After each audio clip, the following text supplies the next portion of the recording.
Assalamualaikum warahmatullahi wabarakatuh. Ketemu lagi dengan saya Bidan Desi Aryani SKM Mkes. Ada seorang bunda yang bertanya ke WA klinik, menanyakan, Bu Bidan tolong dong di share 8 penyebab kanker serviks pada wanita, karena saya baca-baca di koran dan di majalah banyak sekali angka kematian karena kanker serviks pada wanita. Tolong dong diberikan ciri-cirinya. Seperti apa kanker serviks itu penyebabnya? Nah, saya bantu jawab ya Bunda. Jadi ada 8 ciri-ciri atau 8 penyebab kanker serviks pada wanita yang harus bunda-bunda semuanya hindari. Dan ini mudah-mudahan bisa didengar sama bunda-bunda yang lain.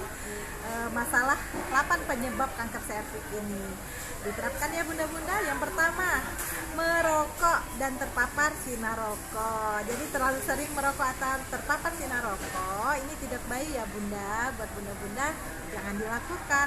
Terus yang kedua, mencuci area V, Mr. V dengan sering sekali, mencucinya dengan sabun kewanitaan yang berbau wangi. Karena terlalu sering membersihkan Mr. V dengan sabun kewanitaan yang berbau wangi, ini akan mengurangi flora di vagina sebagai bahan alami yang ada di vagina kita ini untuk menangkal adanya bakteri. Jadi tidak baik ya bunda-bunda kalau terlalu sering ya. Yang bagusnya biasa-biasa saja, jangan terlalu sering. Terus yang ketiga, menggunakan pembalut atau panty liner terlalu sering juga. Jadi lebih dari 7 hari bundanya menggunakan pembalut pada saat haid, ini juga tidak baik ya bunda. Jadi saya menyarankan gunakan secukupnya saja, atau bunda bisa menggunakan dok atau bahan-bahan lain yang tidak seperti pembalut bisa, tapi boleh menggunakan pembalut tapi jangan lebih dari 7 hari. Terus yang panty liner juga bunda, panty liner jangan digunakan terlalu sering, gunakan sering berganti celana dalam saja, tidak boleh terlalu sering menggunakan panty liner. Nah, terus yang keempat, dan ini saya pernah juga bikin videonya, jangan bergonta-ganti pasangan lebih dari satu. Jadi bundanya harus setia ya dengan pasangan, jangan bergonta-ganti pasangan. Karena yang berganti-gonta-ganti pasangan lebih dari satu ini resiko untuk terkena kanker mulut serviks atau kanker serviks, kanker mulut rahim ini besar sekali. Terus yang kelima, bercinta pada saat haid. Nah, ini juga tidak boleh sering dilakukan ya bunda-bunda, dan ini sebagusnya tidak dilakukan karena tidak boleh bercinta pada saat haid. Kenapa? Karena pada saat itu mulut rahim kita kan terbuka lebar, jadi takut ada kuman yang masuk dan terinfeksi.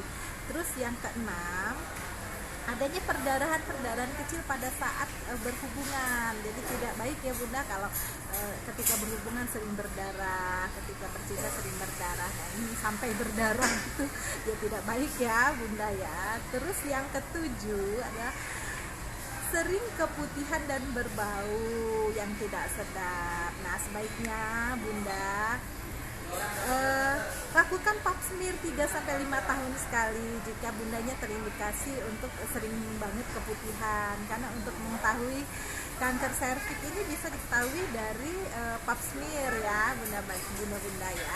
Untuk yang sering bergonta-ganti pasangan tadi perlu juga kalau memang sudah kejadian dan memang sudah dilakukan, perlu dilakukan adanya vaksin kanker serviks. Nah, jadi 8 penyebab yang saya bilang tadi akan menyebabkan 8 penyebab kanker serviks tadi ya. Yang pertama, merokok atau terpapar sinar rokok. Yang kedua, mencuci air Mr. V dengan sabun kewanitaan yang terlalu sering yang berbau wangi sehingga mematikan flora-flora yang bagus di vagina. Terus yang ketiga, memakai pembalut lebih dari 7 hari dan sering sekali menggunakan pembalut atau menggunakan ventilator setiap hari, dan saya menganjurkan menggunakan celana dalam yang sering berganti aja ya agar aman ya bunda-bunda. Terus yang keempat, bergonta-ganti pasangan.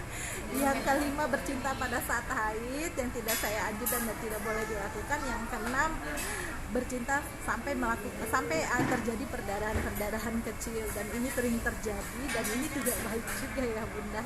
Yang ketujuh, sering keputihan yang berbau tidak sedap. Nah, jika bunda mengalami hal yang terjadi yang ketujuh ini, cepat temui bidan terdekat atau dokter terdekat atau dokter spesialis kandungan terdekat, dicari penyebabnya. Jika memang penyebabnya ini ke arah kanker serviks, itu harus dilakukan pap smear 3-5 tahun sekali.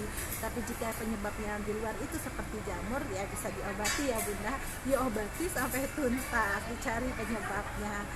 Dan untuk bunda yang bergonta-ganti pasangan, hati-hati sekali karena ini penyebab nomor 1 terjadinya kanker serviks.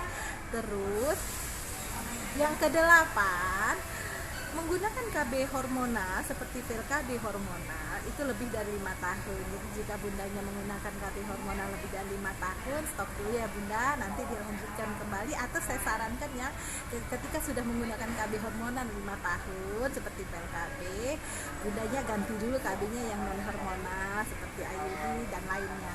Temui bidan terdekat jika bundanya mengalami masalah atau kebingungan atau mengalami gejala-gejala yang saya bilang tadi. Untuk mendapatkan edukasi, boleh ke bidan terdekat, boleh juga ke dokter spesialis kandungan. Saya akhiri. Terima kasih bunda yang bertanya. Tetap semangat, salam sehat, dan saya akhiri. Wassalamualaikum warahmatullahi wabarakatuh.